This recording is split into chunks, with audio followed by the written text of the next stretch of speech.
ساکنان کӯлоб ба пешвози президент омода мешаванд. сафари Эмомалӣ Раҳмон ва рӯзи истиқлолро инҷо дар як рӯз ҷашн мегиранд. Садҳо корманди идораҳои давлатиро мебинем, ки шеваи пешвозро гаштаву баргашта машқ мекунанд. боз кардани ҳар як бинои нав ба як маъракаи мадҳу тараннум табдил меёбад. дар кӯлоб чандин муассиса аз коллеҷу хонаву марказҳои тиҷоратӣ бунёд ёфтаанд, ки бояд президент Раҳмон онҳоро боз кунад. ҷашн тантанаҳоро мо чӣ ҳисоб мекунем? ино як ба русӣ мешаванд, хаймалиш ина паказу ҳамеша барое ки халқ мо ҷамъият асос камбағало камбизоато мисол надорем. бозоралӣ Ашуров дар шаҳри Кӯлоб мусофир мекашад. ҳоло ин шуғл ягона василаи даромади ӯст. якта тангин ҳамо аз пули боқимонда говое ки доштем, ҳамин ду гов якта мошин тангин мусофиркаш гирифтем. барои ҳамин мусофиркашӣ ҳамин зиндагиро пеш бурдесем. не ки ба ин хел мо оянда ба куҷо мерем намедонем. рӯзҳои ҷашн мебояд аз кор танаффус кунад, чунки роҳҳои мошингард баста мешаванд ва мардум кам гашту гузор мекунанд. ҳамин як-ду рӯз аз даромад мондан ба рӯзгораш таъсир дорад. гӯшта мо намебинем. ман қасам мехӯрам, гӯшта намебинем мошқати. агар ягон меҳмон фавқулода биёяд, ба хотири меҳмон мумкин қарз қабул карда хеле чизо дигар намебинем. онҳо бо ҳамсараш соли 2000 хоҷагии деҳқонӣ таъсис доданд. мебоист рӯзгорашон танзим меёфт. ҳозира дар ҳамин шароити мо беадолатӣ нисбати деҳқон зиёдтар чишида истодааст. ӯ мегӯяд истиқлол тантанаи адолат аст, аммо дар ин рӯзҳо ҳаққашро гум кард. ҳамон заминеро ки ӯ аз он ризқ меёфт гирифтанд. аз ҳисоби ҳамин замину хоҷагии деҳқонимон 6 фарзанди худмон ва 5 та ятими кулро ба воя расондем. лекин мутаассифона роҳбарои ҳамин боломақом ба ҳар роҳ восита ро истифода бурда заминҳои моро ғайриқонунӣ аз они худ карданд. бозоралӣ Ашуров худро камбизоат медонад ва иллати ба додаш нарасиданро аз ин мебинад.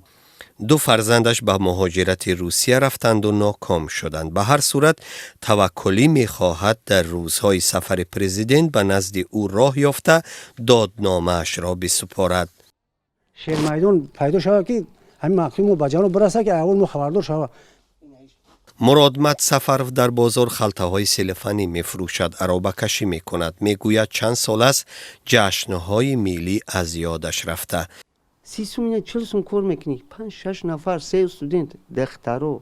ман 3 студента договорҳои банкҳо қатъ хонондам. то ҳамин рӯз омада ба 30-40 сум куҷо истиқлолат, куҷо консерта меравад, куҷо дига ман куҷо бурам боғ бурам ё ба ёра ноншон биёрам.